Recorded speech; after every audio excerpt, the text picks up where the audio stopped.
Hello and welcome to Lukmaan IAS. Global Capability Center. This word was making buzz when Economic Survey 24-25 was released. It said that India is becoming home to GCCs. So in this video, we'll be talking about the Global Capability Center. What are they? How India is becoming a champion and a leader in the Global Capability Center. What are the drivers which are making sure that India is a leader in this particular thing, and the challenges and policy way forward. So let's start the video. So we must have come across MNCs, multinational corporations. We say that MNCs try to ensure that they extract comparative advantage. They try to make sure that they just distribute their operation into different countries so that they can maximize the profit. They make sure that the design is happening in some other country, then manufacturing, then service and other value addition is done in other country. In the meantime, global capability centers are ensuring that MNCs are strategically outsourcing their certain activities. What sorts of activities are being you can say outsourced? Those activities like product design, artificial intelligence and machine learning, data science, customers back-end support, IT services, and apart from that, research, product-based research which are being done, so that all those innovative products, for example, those generative artificial intelligence, the products which we say the chat GPTs, perplexities, most of the background work are being done in India. So GCCs are actually being favored not just by the government but by the pool of talented engineers and professionals which India is actually churning out in many more numbers. So you must have come across these companies: Accenture, Dell, IBM, JP Morgan, Microsoft, Oracle, Bosch. All these are nothing but global capabilities. They have set up their global capability centers in India in different regions, main being Bangalore, Hyderabad, even Delhi NCR. Why India is being favored? The idea is India is quickly leveraging its technology. India is not just utilizing it for its own benefit, it is making sure that the technology, be it artificial intelligence, be it data science, they can make various value added products which is being consumed globally. So an engineer sitting in Bangalore is making products which are being used by, say, a person who is in Eastern Europe. Similarly, a US based customer client can be catered by a particular engineer sitting in Hyderabad, and all these things are being done because of fast paced and interconnected world, and GCCs are actually being leveraged by these MNCs so as to make sure that the products are more innovative and are being used in a more authentic manner. Now if we talk about how India has presented itself in terms of its capability, so the term itself is Global Capability Center. So India has shown that earlier when this IT boom happened in India, India was known as business BPO capital, business process outsourcing, basically back end customer end services. It started in late 1990s. Then it shifted to IT services.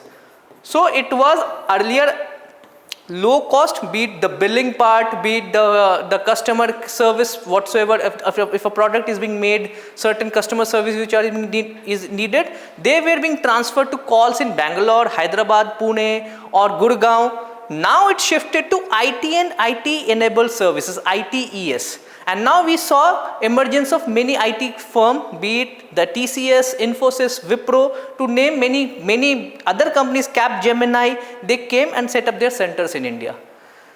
With the expertise that India gained, with the reputation of being one of the IT capital of the world, India now started leveraging high value added products, be it consulting, be it you can say AI, machine learning based tools, and now they are being ensured that many more engineers and top professionals are using these things so as to make sure that India is now being considered as one of the capital, GCC capital of the world. So from BPO capital, it has shifted to GCC capital of the world.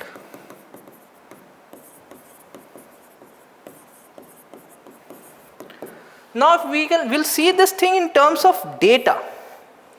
So if we see in terms of data, how India is actually performing in terms of the global capability centers, out of currently around about 3200 GCCs are there. 3200 units globally capability centers. Basically these are units of different MNCs which are into specialized operations. Out of those 3200 centers, 1700 are specific located in India. So that constitutes more than 50% of the total GCCs which are operating around the world. Apart from that, they are also ensuring high quality job creations. So if you talk about the real estate boom in areas like Gurgaon, you must have heard about many more flats getting sold in 5 crores, 10 crores, even 50 crores. Bangalore, we have seen how the real estate boom has happened. Hyderabad is next in line. It's all because these working professionals who are working in GCCs, they are getting huge salaries. Their salaries are into crores in terms of the cost to company, CTCs. And that is why that is fueling the rapid urbanization of already these core cities, Hyderabad, Bangalore, Chennai, you talk about Pune, Mumbai, Delhi NCR. So these are main centers of where GCCs are being located. And it's not just, they are just making sure that jobs are being created, they are churning out huge revenues. 60 billion USD is what is expected to be the revenue which all the GCCs which are located in India would be churning out. And it is expected by 2030 that would go to more than 120 billion USD. And to add to that, it would add more to the services exports. Whatsoever India exports in terms of services, most of the thing would come from GCCs. So if you talk about service exports, so we know that exports are of two types: merchandise exports, goods exports, and services exports. India has trade deficit in goods, however it has trade surplus in services. So if we talk about the total services exports, currently 45% is IT services. What we say, those TCS, Infosys and Wipro, those engineers who are working out there, currently it is 25% from GCC, global capability centers. Round about 45 billion out of 60 billion USD is the total exports of services from GCCs currently in 2024-25, and it is expected that it will hit to more than 100 billion USD. So that by 2030, that means GCCs are becoming even more relevant in India.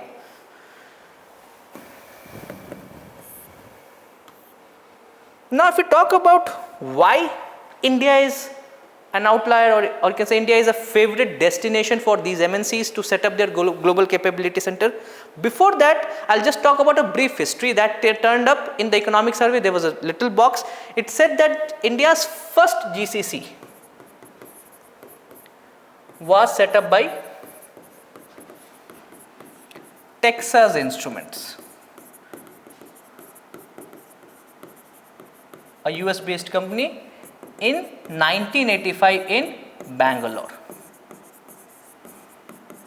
And in those times it was only customer support types of GCCs which got established, but post 2000 and specifically after 2010 we have seen that high value added work like machine learning based things, artificial intelligence, generative artificial intelligence, or you talk about consulting, Boston Consulting Group, Bain, and all these things are getting set up in India. That shows that India's professional, the skill level is getting highly appreciated around the world. Now if you talk about why India is a pool of talent hub, India is known as talent hub. We know that IITs, IIMs, those graduates or people who are coming out of these institutions, they are being favored in top of the top companies. We talk about many of the CEOs of top MNCs are Indians, and that is what is being actually validated by the fact that India churns out even many more professionals which are likened by these companies, and rather than taking them to US, to Europe, these companies are coming to Bangalore, Hyderabad and many other big cities and setting up their research lab.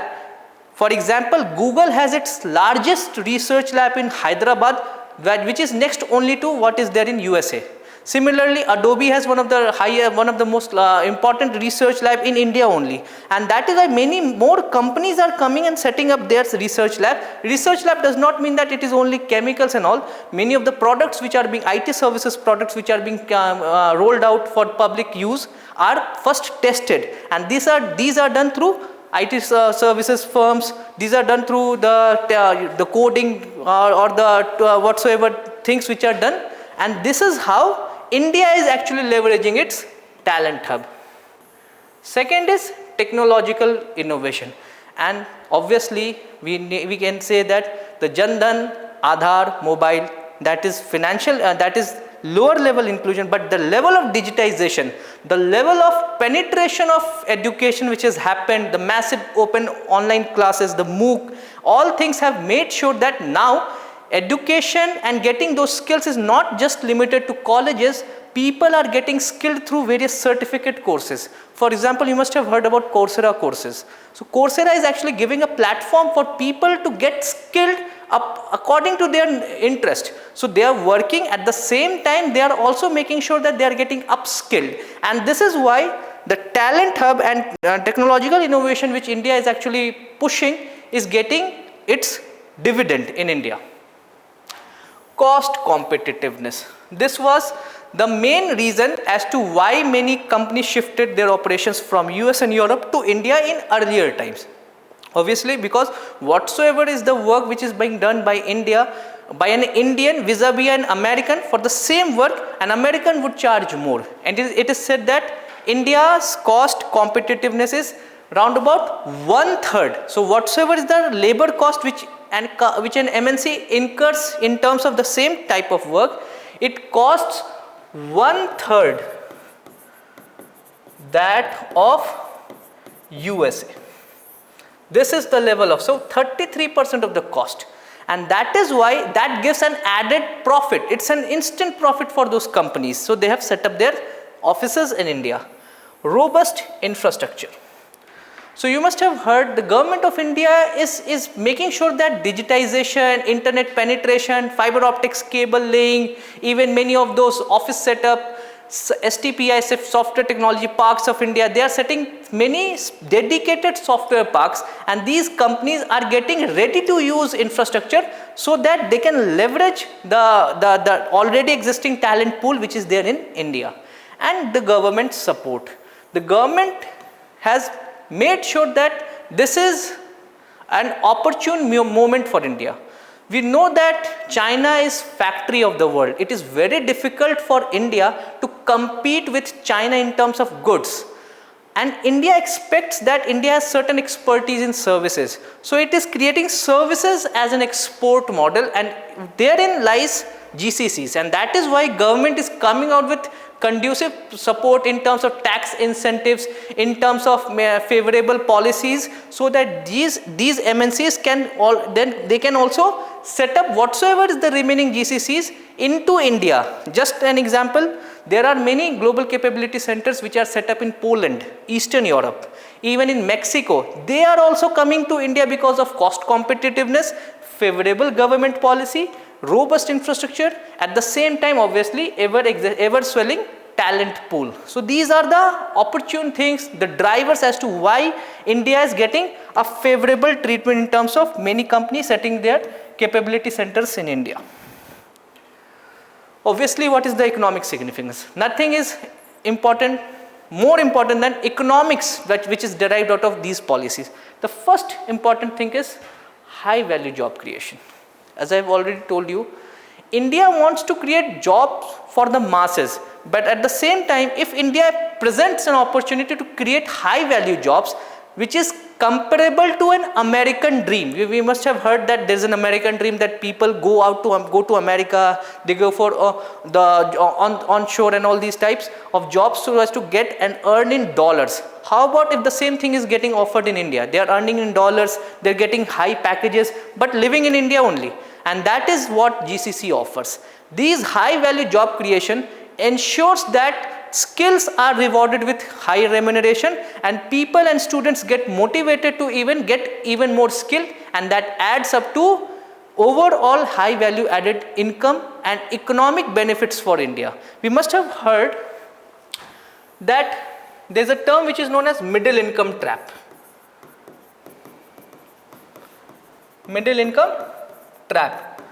It is said that after a particular level of achievement in terms of economic growth, the economic growth tapers because there is nothing more which is being offered in an economy to grow even higher. So after a particular level of per capita income, the growth tapers, and it is all because the economy does not have anything to offer in terms of high value added products, and there lies GCCs. If India has this potential to offer high value added products in terms of innovative services product, that would help India to move out of the fears of middle income trap. They can move from low quality products towards high value added service product, and that would mean an innovation driven economy. Then foreign investment. Obviously, these companies getting their offices getting set up in India is nothing but a foreign direct investment. They also bring certain equity, they come with certain joint venture, they come with money, cash in hand, and they create partnership with local firms so as to make sure that a more coherent partnership is created, and in the meantime India gets certain foreign capital which is needed for higher and sustainable economic growth. Then demand for real estate. A few days back only India has become one of the largest in terms of commercial real estate space, all because the global capability centers which are getting set up in these cities, be it the metro cities, they are boosting the real estate prices, demand for commercial spaces, demand for flats, apartments, many other facilities, and that creates a ripple positive effect. That is a positive domino effect that many other cities get created around those big larger cities and creates a cluster, and that is how asset prices and real estate boom happens. That is what has happened in China in terms of construction, in terms of manufacturing led construction. India can also experience similar thing in terms of service led construction and services exports. As I have told you that 45 billion USD out of 60 billion is directly towards services exports. Similarly, it has the potential to reach more than 100 billion USD out of only GCC. So India has a target of 1 trillion USD of service exports. Currently it is, by 2030, currently it is 380 trillion USD, so 3 times. Out of that, 10% would be coming straight away from the global capability centers, and that is a potential which has to be harnessed. But there are obviously challenges. Since it's a high value economy, it's a high value proposition, then skills is an issue. Whatsoever skill which are being imparted in colleges may get obsolete the moment these graduates come to the job market, because these global capability centers are knowledge driven economy. They want updated, upskilled workforce, and that is why there has to be constant industrial, academia interactions. They cannot just have a static syllabi which are being taught in graduation days, and because if they become redundant, they become obsolete, then these people may not offer whatsoever is being offered currently as talent pool. Then competition with AI. We know that generative artificial intelligence, with the coming up of ChatGPT 4.0, ChatGPT 5 recently launched, they have all the tools in terms of analytics, data science. They can directly compete and can even overpower whatsoever is the capability of humans, specifically in data analytics, consulting and data science. And that is a direct competition which AI may offer, and this may happen that these MNCs may bring back, they may call back their GCCs back to their origin, say America and Europe. Then there is a chance of job polarization. Job polarization is a new term with the coming up of artificial intelligence. We have heard this thing that job in the middle level is being erased. At the highest level, there are jobs, high skilled jobs, low skilled jobs. Obviously, the automation cannot replace those things, or artificial intelligence cannot replace a low skilled job. But at the mid skill level, the job may get tapered off, which is being experienced in many of the developed economies like US and Europe. The same thing may be a negative, an inhibitor in case of global capability centers, because human intelligence may get tapered and artificial intelligence may become even more intelligent, and they may try to replace humans. Then regional imbalances. We have seen that many of these GCCs are located in 6 cities only. However, this GCC and the capabilities which are being harnessed must percolate to many other cities, must percolate to different regions. Eastern India is not getting represented in any of the capability centers. So there has to be certain policies where these centers are opened in different parts of India, so as to make sure that many other people or many other fresh graduates have the opportunity to contribute. And that would mean that these high earners may actually start real estate boom in those areas and may also propel economic development. And that is why, if we see the policy and way forward,